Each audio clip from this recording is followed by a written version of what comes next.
didn't take too long for the quarterback battle in the Mile High City to sort itself out. Broncos head coach Sean Payton officially naming 12th overall pick Bo Nix as Denver's starting QB. Nix won that starting gig over veterans Jarrett Stidham and Zach Wilson. He'll be the first Broncos rookie QB to start in Week 1 since Hall of Fame QB John Elway did it back in 1983. So we now bring in a QB's nightmare. CBS Sports NFL analyst and a two-time Super Bowl winning cornerback in Brian McFadden.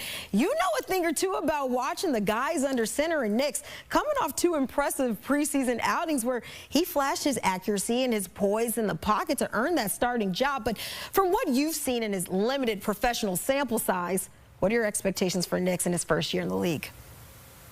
Well, with any rookie quarterback, you expect to see some highs and lows. When it comes to Bo Nix, understanding this situation is not the same as it is for a Caleb Williams or a Jaden Daniels. And what I mean when I say that, Kiana, is when you look at the offensive structure that those two quarterbacks are a part of, they have more experience, they have more solidified playmakers surrounding them in their offense. When you look at the Commanders with Jaden Daniels, look at his wide receivers, the running backs. When you look at Chicago and just the outstanding cast of pass catchers, not to mention the revamped offensive line and DeAndre Swift, Khalil Herbert, they have some nice pieces already in place. You really can't say the same for Bo Nix. So when you look at Bo Nix, it's about trying to establish the foundation there offensively with the Denver Broncos. It's not necessarily a rebuild, but it kind of is when you look at some of the luxuries some of the other young quarterbacks have at their disposal. For me, my expectation for Bo Nix is to continue to do what he's done throughout the preseason. Take what the defenses is giving you. You will see more exotic-like looks from the defenses when it comes to generic coverages and blitz concepts,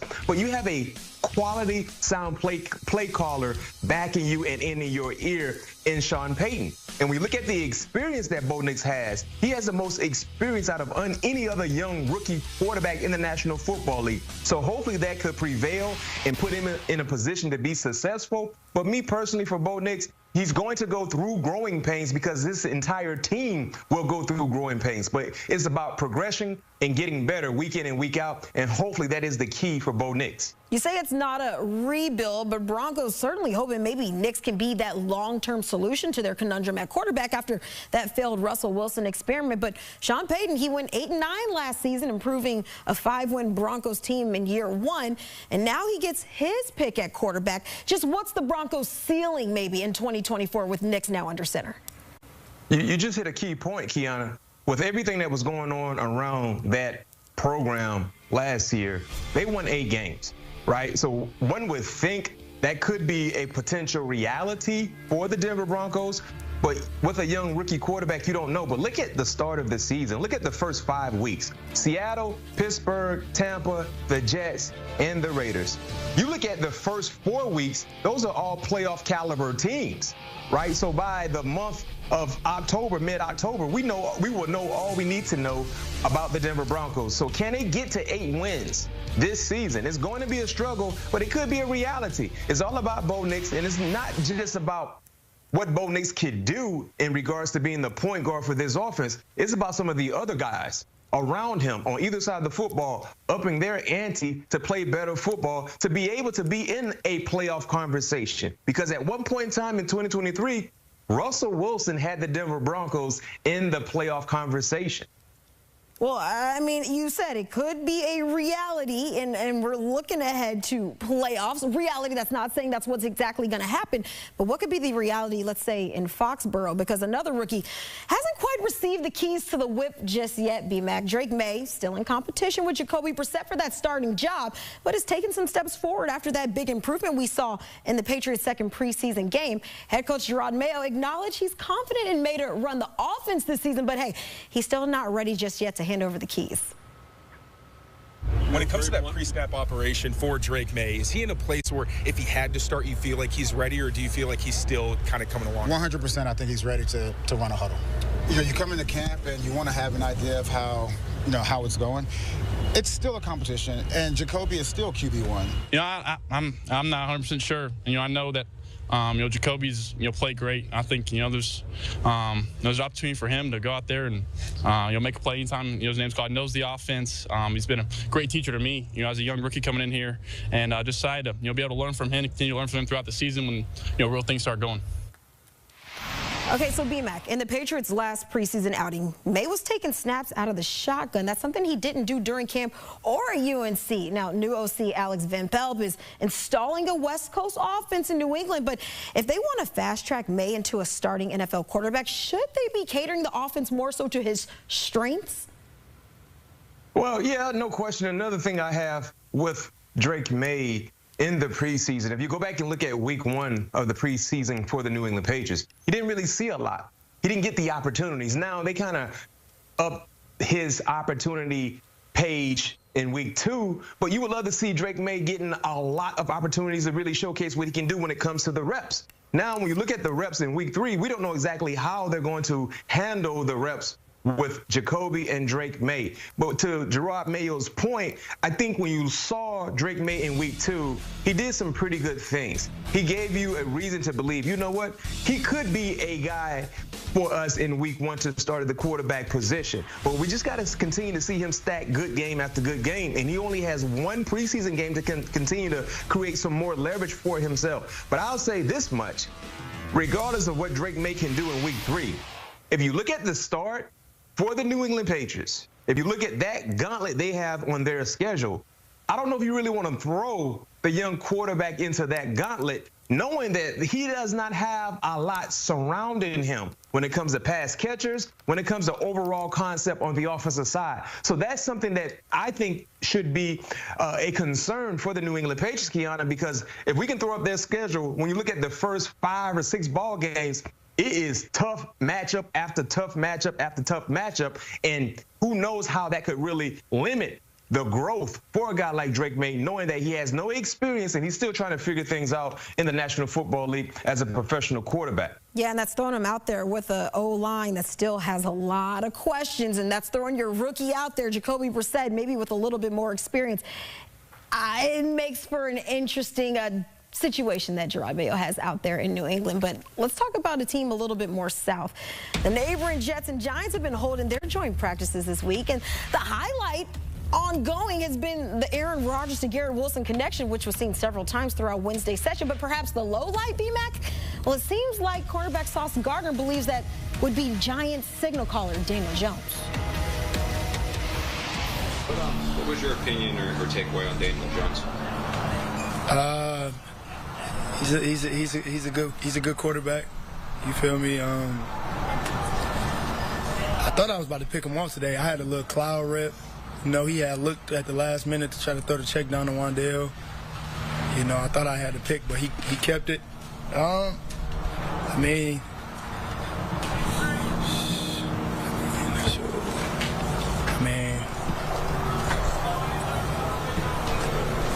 The competitive periods, it was very competitive, man. It was great. I had fun out there today, I don't really know what to say. Well, the silence was deafening with that one. Well, Sauce since has clarified his statement, or lack thereof, tweeting he got a little distracted with something mid-interview. There was no malintent with his response on Jones' performance. Hey, B-Mac, really quick, do you smell that at all? Because for the sake of my mother watching, it smells like hogwash. Like the kids say, it feels like he's not quite standing on business. You saw in that clip Sauce waving goodbye to Giants players as they're walking off the field. Now, we know this Jets defense is expected to be one of the top units in the league. Can we attribute this to maybe a good unit playing good ball, or I'm being a little delulu over here? Do the Giants have a very serious problem on their hands at quarterback? Well, I'll say this. It seems like the Jets got the best of the Giants on both sides of the football. You saw the highlights with Aaron Rodgers, tossing it to Garrett Wilson, Garrett coming down with some big-time passes, and clearly the Jets defense, they had the upper hand on the New York Football Giants.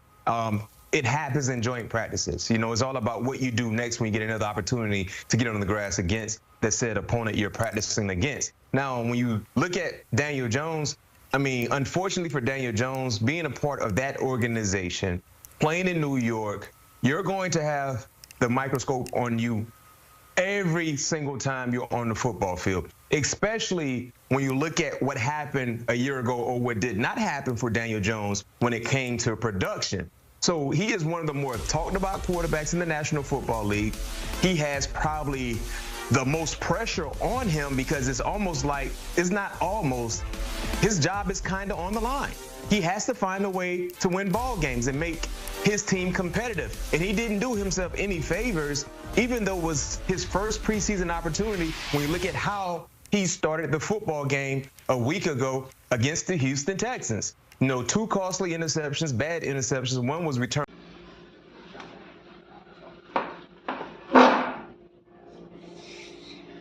Hello, xin chào các bạn đã quay trở lại với kênh YouTube của mình. Video ngày hôm nay mình sẽ tiếp tục tạo ra những sản phẩm, những tác phẩm thật là đẹp và tuyệt vời để gửi tặng đến các bạn.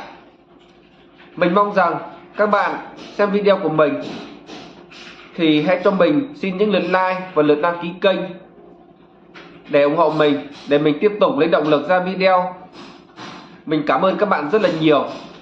Mình không biết nói gì hơn. Mình cảm ơn các bạn rất là nhiều.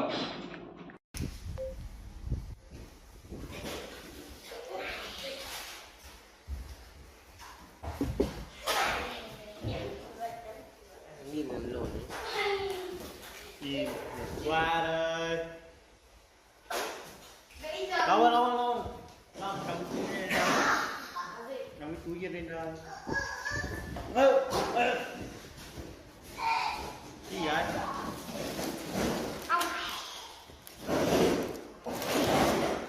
Mẹ nó sặc quá rồi. Để anh hết đi mày. Mình có tiền đó của mấy cái bài đó. Đấy. Của mấy cái bà học phát nhân công đấy. Ai đấy? Học phát nhân công nữa.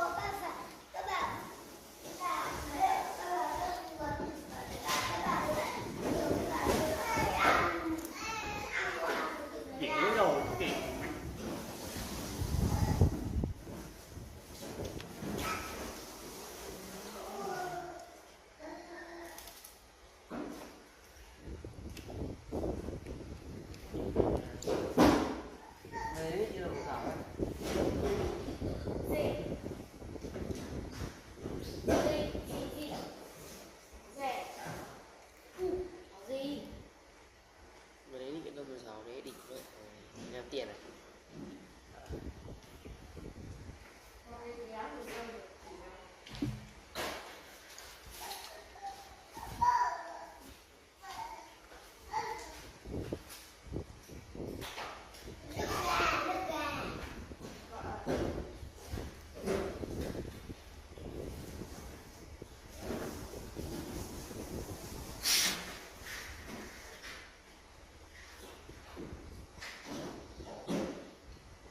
Mẹ anh nghe mình cái nói được.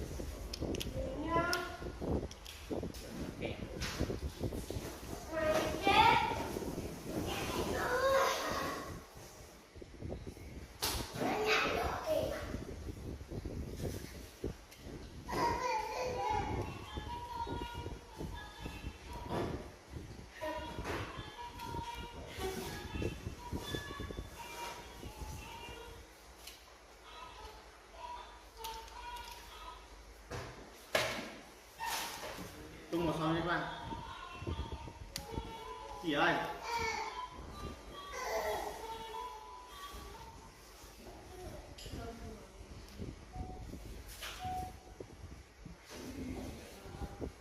Bây giờ mình sẽ tiếp tục thu mồi nha các bạn.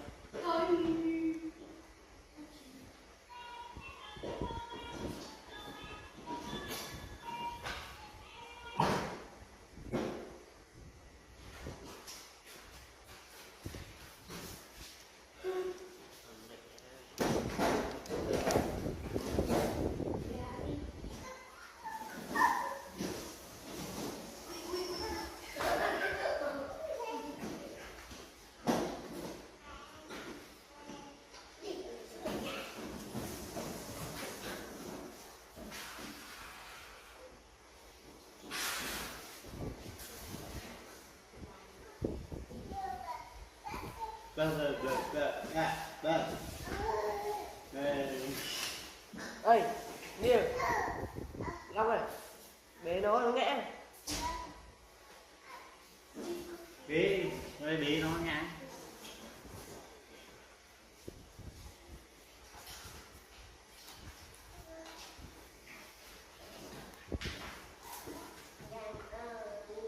Bế nó đó.